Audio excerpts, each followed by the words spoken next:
Today, we're going to learn how to win Connect 4 as first player online, starting with this trap on the left here that yellow doesn't catch.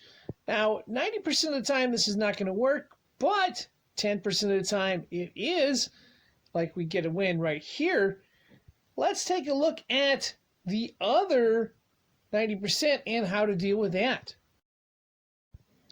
After we set up our first trap on our second move, what we want to do is try not to force a move on row 1 unless it is to win the game. So if yellow blocks like I do right here, okay, we're only going to save it for later if we can combine it with something to make it actually a strong move. And here, as the game goes on, we move a bunch of pieces in the middle, and at this point we get lucky. Now we can go ahead and spring the trap. Yellow doesn't catch it. We're able to put the piece right where we want it. And now we have two ways to win. And there is nothing yellow can do to stop it. And we get another nice win right there. A more common version of the trap, known as the triangle, shows up in this setup right here where yellow decides to go on top. Okay, we played this as red. Yellow blocks. Now, if yellow doesn't go to defend here and instead goes up top, we simply have this move right here is red. And now no matter which spot yellow goes, we'll be able to win in that spot as well. While this triangle trap works sometimes, there are other times where our opponent blocks it. So what exactly is our plan B? Plan B involves placing a piece on the bottom right. That'll make column C, row 4, a game-ending square, meaning yellow can't go there. And as the game goes on and yellow runs out of options, it decides to go there because it forgets to block, and we get a nice lucky victory right there, but we would have won had we played longer as well. When going first, while controlling the center should be a top priority, a bigger priority is that the second player should not have an opportunity to end the game on the second row. So we need to be concerned about how we defend that and not letting our opponent get there. Now, fortunately, in this spot right here, our opponent is defending the outside, and that means we can go after the center and take control of that, which will be very beneficial later on as we are able to set up a lot more ways to attack. In addition to that, we're taking away a lot of different ways our opponent can make 4 in a row, making our defense much easier. And here we're able to eventually set up a trap where we have 2 different ways to win on this column right here. And of course, yellow cannot defend both, and we win the game. This next trap right here, I'll refer to as the spread trap. It's simply where we spread out the pieces and hope our opponent doesn't catch it. That allows us to put a piece in the middle, and then our opponent is pretty much stuck. However, in this spot, our opponent is a good player and comes up with a strong counterplay that looks to take away one of the ideas we had in the future. That means if we force our opponent into a move on column B, which we do right here, now column C, row 3, is covered by red. So how exactly do we counteract that? By setting up a trap of our own. We are going to put a piece in the middle, and the idea is we're going to try to take advantage of the trap we set up earlier that is half blocked, in that we can force a move somewhere. Our opponent doesn't block it here, which allows us to set up our own counter play. What we're going to do is we're going to put a piece on the far left side. That's going to force red into column C. And why is that important? Well, basically, we're going to have a game-ending square on column C for whichever player moves there next. And that is basically going to negate any threats red can put on top of that, because basically the first player to go to column C is going to lose the game. Now, the red could be creative and try to force some stuff, which is what we're going to do to defend. And if you think on another level here, what you're going to notice is that as we fill up all the pieces on the board, red is simply going to be forced to move to column C, or red could be forced to move to column F, row 1, which will allow yellow to win the game on column F, row 2 as well. Red sees this and decides to save some time by just going to column F, row 1, and that ends the game right there. In this segment right here, we're going to take a look at several different variations of this most common scenario listed on the left side of the board. Now, keep in mind this game is winnable if the first player can figure out how to force the right moves. They'll have different choices. Let's start with this one on the right. Our first move is going to be to the left, threatening to win the game if yellow doesn't block. In this case, they don't catch it, and we get lucky and win the game. Again, playing as red here. This time, yellow catches it.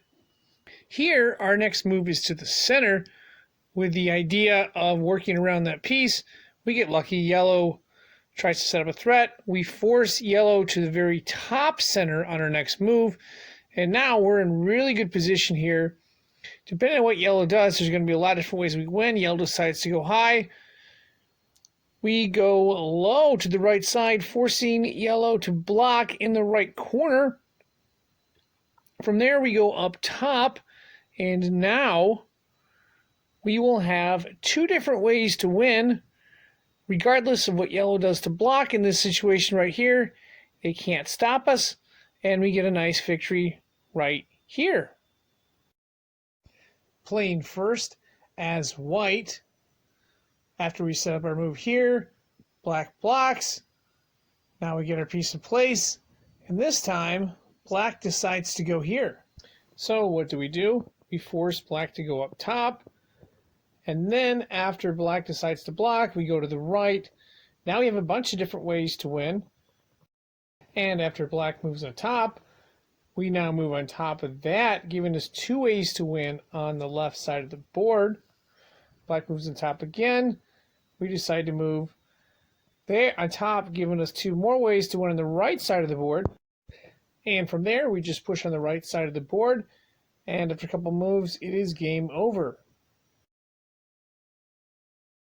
Same situation right here, playing as yellow first player. After red blocks, we take control of the center, and then red decides to go right there. We decide to force red to block in the top center, and from there, we make another threat. Red goes for a block, but it can't block the other one. Now we have two ways to win. Red can't block both, and we get a nice victory right there.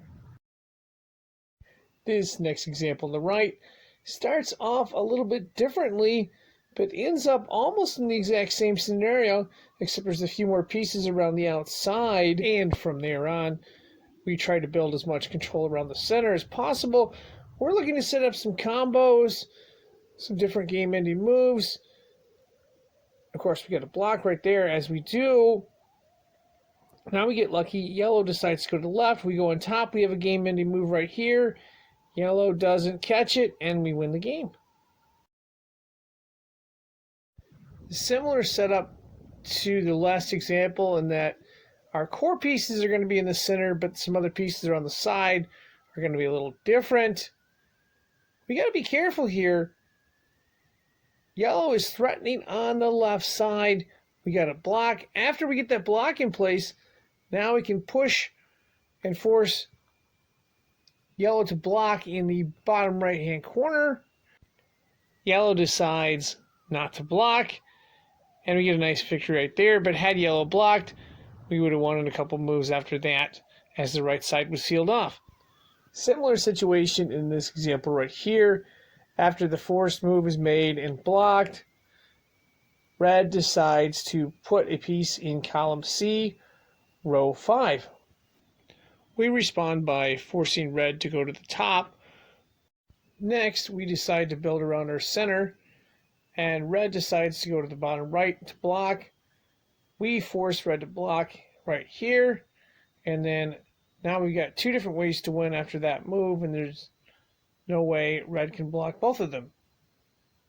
While this next example ends up with a lot of pieces on the outside, the core around the center is exactly the same as the other examples. The question is, how do we win this one? And again, it's just a matter of finding where to force the moves and then hoping your opponent doesn't catch, or sometimes even if they do catch, we are still able to find the winning moves in that situation because we're able to build around our control of the center. In this situation right here, we're playing as blue first to move.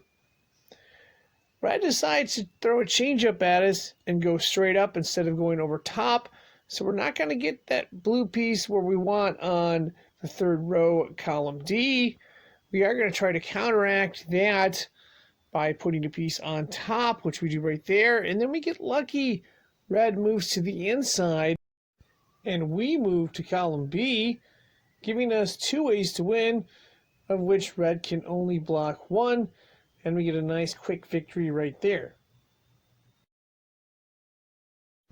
One of the other reasons we try to set up a trap early is that sometimes our opponent will try to block row 1, which means in turn we're going to have an extra move toward the center. If we're smart with that move, we can build around it and force moves later on.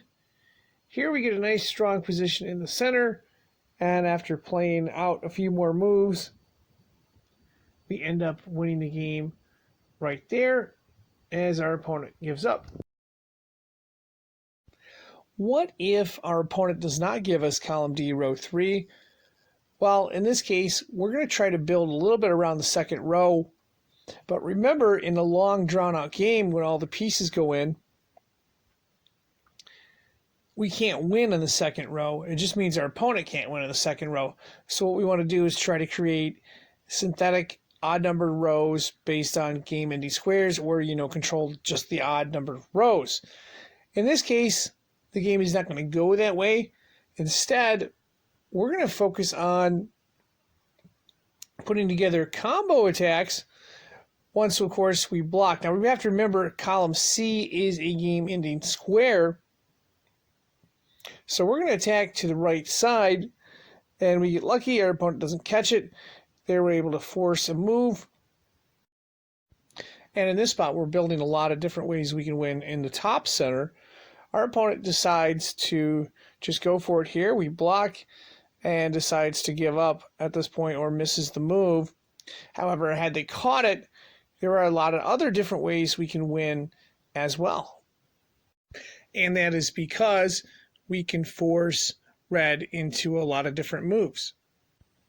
In this game, our opponent yellow is not going to let us go through the center, and this is going to play a side defense instead. So we are going to set up a side attack at an angle after forcing him to move.